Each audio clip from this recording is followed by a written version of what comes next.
What a hot mess today in Houston for the Jacksonville Jaguars as they lose 36-29.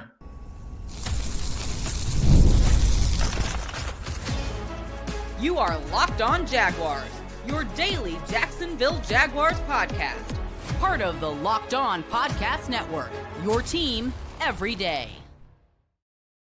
It is, in fact, your team every day. We thank you for making us your first listen here on the Locked On Jaguars podcast, where today it's a post-game show where the Jaguars had maybe one of the worst endings that you'll ever see them have in Houston today, losing 36-29. Man, just a rough game. We want to make sure that you know that we thank you for being we thank you for making us your first listen and being every day here on Locked On Jaguars. I'm so shook up, I can hardly get the words out, man. I'm telling you. All right, what we're going to do here on this post-game show, we're going to talk about mistakes and shortcomings, how it exposed the Jaguars, and all these things kind of lined up at once, and a lot to regroup from as we look into the second half of the show. Just not a lot of positives outside of the fact that I came out with a short earlier today and a quick message to all the Jaguars fans that they needed to get off to a quick start, maybe 10-0, start to run the football. Hopefully the turnovers that we used to create will pop back up. And once they pop back up, then just run the ball, manage the clock, get some first downs, get on out of there with a win. It looked like they had that done. It was 29-10, and then all of a sudden, Murphy's Law kicked in. Anything that can go wrong will go wrong, and anything that we need to go right won't go right. And the Jaguars lost. They lost, and it was like a slow pain. It was like watching a Western and somebody got stabbed, and it's like, you're going to bleed out slow. We're going to make you suffer. And that's what it was. It was like a slow bleeding process for the Jacksonville Jaguars today, and really, really upsetting loss, man, because they had the chance to get to 6-3. Now they're 5-4. And what happened today was really where they are. Injuries aside, we know that. Houston had some injuries too. You didn't even have their quarterback. So injuries aside, what happened was there are a lot of people that think that the quarterback is the problem. There are a lot of people that think the offensive line is the problem. There are even some people that think the play calling is suspect. There are people that believe the defensive line and the pass rush are the problem. There are folks that believe that the back end doesn't have enough talent. To all of those things, I say yes. And I'm not saying that they're all terrible, but yes is the answer for the fact that all of those things, all at one time, like a parlay. I mean, if you're going to bet a parlay on something, make sure you bet on what you saw today. They all showed up at the same time. It's like everybody that owes you money or you owe money, if you owe somebody money, all of them pop up at your house on your payday. They all showed up at the same time. Every fear that Jaguars fans have, even the ones that they disagree on, all of those things manifested themselves and reared their ugly head in one quarter of action today. And that was the fourth quarter for the Jacksonville Jaguars. If you believe that any one of those things that I just mentioned is the problem for this team, then you are 100% correct today. You can argue that point today, and I won't even if you don't think it is the only problem, if you think that any of those things that I mentioned were the main problems or are the main problems for this team, then you are correct. I can't argue and fuss with you about none of it at all. I'm not beefing with nobody today. And the fact is that in one quarter, everyone that has an issue with the Jaguars or that prioritizes their weakness or prioritizes their blind spots, each and every one of y'all actually has a legitimate argument to be right, because it all came true right there in the fourth quarter of that game that they lost today to Houston. Even when they're trying to get it and come back, and I'm thinking like, okay, maybe my prediction will work. The one that I said that the Jaguars might win a walk-off and just get on the plane and come home the way that they've been doing even when they haven't played well.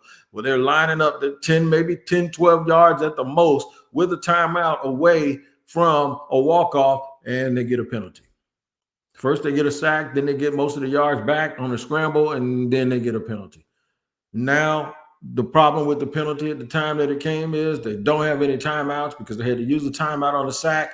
And then the bigger issue is now you ain't got no time. Now you got to get rid of the ball. And then even when they tried to throw a ball, it did not work because they got another sack. It got picked off and Houston ran it back again. So anything and everything that anyone thought was a problem with this team, y'all got a good argument to peacock and wave that flag around because all of those things actually came true.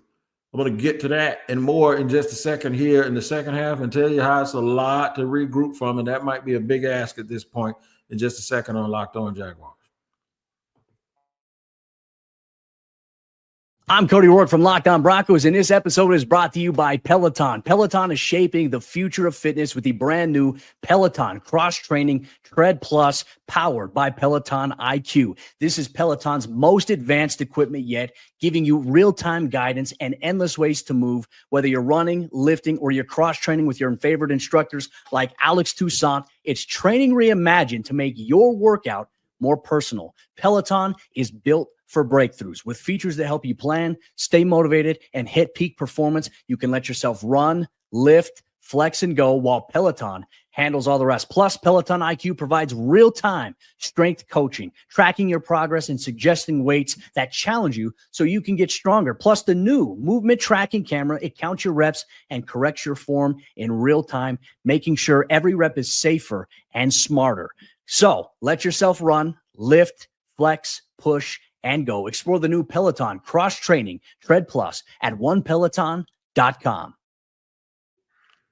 And today's show is sponsored and brought to you by our friends over at FanDuel. The NBA is back, and there's no better place to get in on the action than FanDuel, the official sports betting partner of the NBA. Even if you missed the start of the game or want to ride the hot hand, FanDuel has live bets on everything from who will score next to fourth quarter comebacks. Plus, you can even combine your live bets into a same-game parlay for a shot at a bigger payout. It keeps every game exciting, especially when your team's making the late push.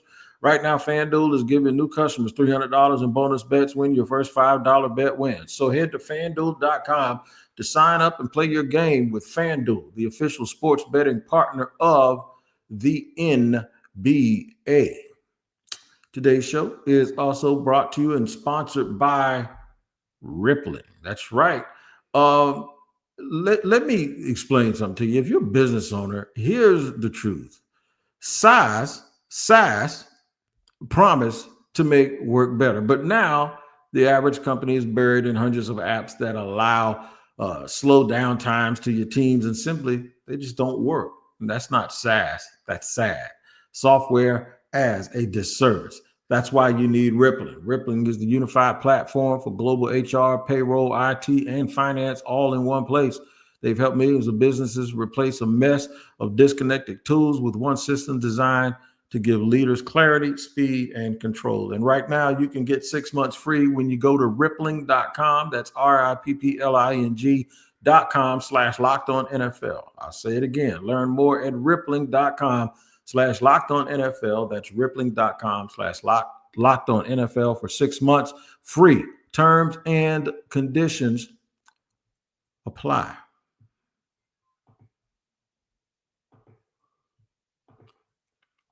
All right, man, moving and grooving here in half number 2 of our our post-game show here. A loss by the Jaguars, 36-29. It was really 30-29. Houston got a little walk-off garbage, trash touchdown. I had people calling when it was 29-10 and Houston scored a touchdown and made it 29-18. I saw people on social media calling it a garbage time touchdown, and I looked up and said, that can only be true if one or two things happen. The only way that can be true that if it's garbage is the Jaguars get some first downs and get out of here. Couldn't do it. Defense was gasping for air. There were a couple of bad penalties on Jacksonville, but you know what? That kind of stuff happens. When you put yourself in a position that they can hurt you in a game that they were leading and dominating, they got exactly what they deserved. And, you know, pretty soon they kept been saying all year, we got to clean stuff up, clean stuff up. Well, if you don't, what's going to happen is it's going to rear its ugly head. And all of those things happened at one time. They let the Houston Texans, whose offensive line has been a proverbial who's who, and have not played well to the point where they've gotten, that's why their quarterback ain't healthy now. Well, that team dominated today. How can you let a team like that dominate you in the trenches? I can understand Will Anderson and Daniil Hunter. I cannot understand having the people that we have on our defense, where we use the resources that we've used on them, and to play against them. I can't fault Trayvon. Trayvon played a pretty good game. Should have had 2 sacks. Didn't end up, I don't believe, with either one, because they called a bogus roughing the passer on him on a sack, and I don't know how that even should have happened. And then the other part of it is he let Davis get away from him one time when he actually had him in his grasp. And I'll chuck that one up to maybe, you know, his hand isn't 100% because he kind of let him go. And then I also have to chuck it up to, they already had called the roughing the passer on him one time. And then there was a play very similar to that in Jacksonville a couple of years ago where Trayvon got a penalty because he slung Davis Mills to the ground, and he had him, and, you know, it got away from him. But anyway, they got to start making those plays, man. And they were gasping for air, gasping, because they couldn't do anything when they had the ball on offense. They had the lead, but they were not controlling the clock. And this is what comes down to game management. This is going to be on Liam, and this is going to be on their inability to get pushed on their own offensive line. So all the concerns that anyone had about this team, you saw them all in one quarter today. A game that they were winning 29-10 and were clearly on their way to win. And then all of a sudden, in one quarter, the absolute worst of the Jacksonville Jaguars, no matter how you prioritize it, reared its ugly head, and they lost this game. They got doubled up in yardage, a total of 215 yards. That is putrid. I don't care who is missing off of your team. You're an NFL team. The Houston Texans are an NFL team with a bad offensive line and doubled your yardage up with a dude off the bench.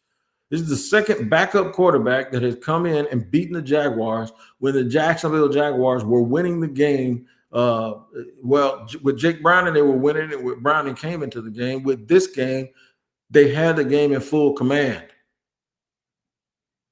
There's something that has to be studied about that, or why teams just fall asleep when they shouldn't fall asleep. They got Jake Browning today about Davis Mills.